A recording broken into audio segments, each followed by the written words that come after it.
Anderson Gomes. Essa citação do nome do presidente Bolsonaro acabou levando o caso para análise do Supremo Tribunal Federal, como o Jornal Nacional revelou ontem. Hoje de manhã, uma gravação divulgada pelo vereador Carlos Bolsonaro comprovou que a autorização para a entrada do suspeito partiu da casa em que morava outro suspeito, Rony Lessa, e não da casa do presidente.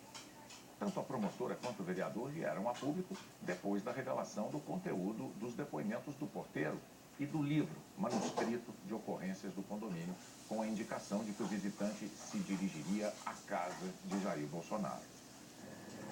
O Jornal Nacional de ontem mostrou que, segundo a polícia, esse porteiro e as anotações manuscritas em papel registraram que um suspeito de matar Marielle Franco e Anderson Gomes entrou no condomínio no fim da tarde de 14 de março do ano passado, horas antes do crime, dizendo que iria para a casa do presidente.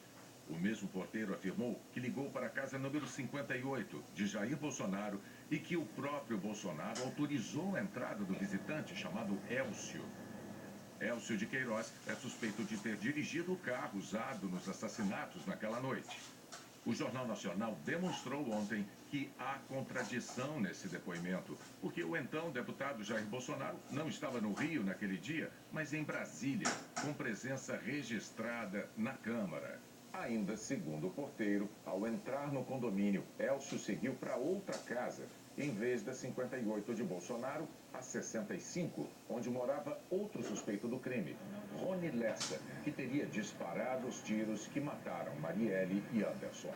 Segundo a polícia, o porteiro declarou que notou a mudança de destino do visitante, que deu alerta por interfone à casa 58 e que Bolsonaro disse que sabia onde Elcio estava indo. Ainda na noite de terça-feira aqui no Brasil e já madrugada na Arábia Saudita, o presidente Bolsonaro usou uma rede social para refutar o conteúdo dos depoimentos do porteiro e a investigação do crime. Fui surpreendido, agora há pouco, de uma matéria do Jornal Nacional sobre o depoimento de um porteiro de que no dia 14 de março do ano passado, às 17 horas e 10 minutos, um dos suspeitos de ter executado a Marielle teria se apresentado na portaria, ligado para a minha casa, no caso o porteiro ter ligado para a minha casa, e o porteiro reconheceu como sendo a voz minha, nessa quarta-feira, 18 de outubro, às 7h10, e autorizou então a entrada do mesmo no condomínio. Detalhe, quarta-feira, geralmente, o parlamentar está em Brasília, 17h10. Eu tenho registrado no painel eletrônico da Câmara, presença às 17h41, ou seja, 31 minutos depois da entrada desse cidadão, desse elemento no condomínio, e tenho também 19h36. Né?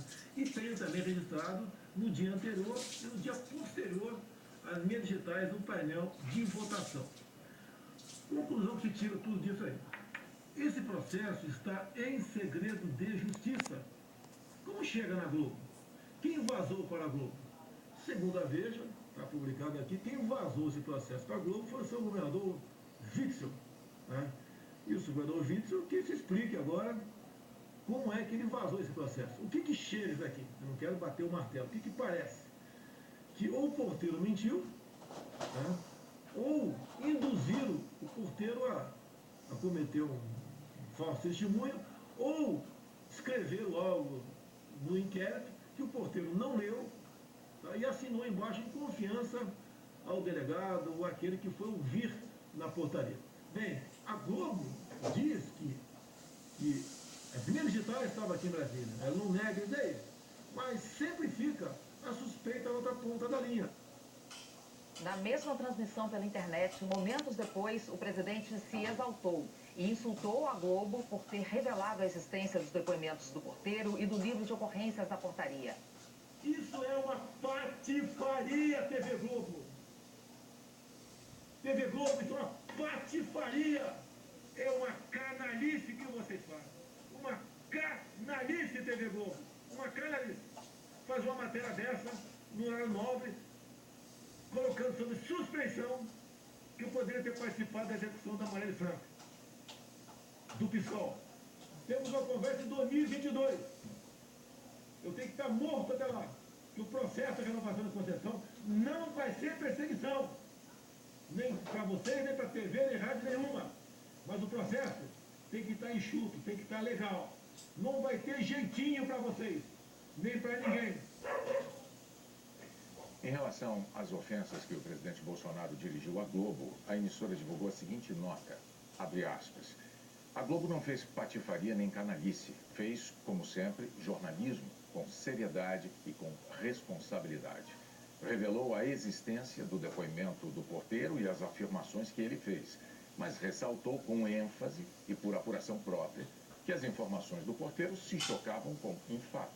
A presença do então deputado Jair Bolsonaro em Brasília naquele dia, com 2 registros na lista de presença em votações. O depoimento do porteiro, com ou sem contradição, é importante porque diz respeito a um fato que ocorreu com um dos principais acusados no dia do crime. Além disso, a mera citação do nome do presidente levou o Supremo Tribunal Federal a analisar a situação. A Globo lamenta que o presidente revele não conhecer a missão do jornalismo de qualidade e use termos injustos para insultar aqueles que não fazem outra coisa senão informar com precisão. Jornalismo de qualidade. Faz hoje, querendo colocar fake news, pulga atrás da orelha da população. Mas faça-me o favor. Sobre a afirmação de que em 2022 não perseguirá a Globo, mas só renovará sua concessão se o processo estiver, nas palavras dele, enxuto, a Globo afirma que não poderia esperar dele outra atitude. Isso é uma benção para mim, meu Deus. Anos, a emissora jamais deixou de cumprir. Coisa para agradecer muito a Deus, a Globo fora do ar. Viu? Tem televisão no teu, é? Tá gravando? Hoje de manhã, portanto, antes da manifestação oficial do Ministério Público,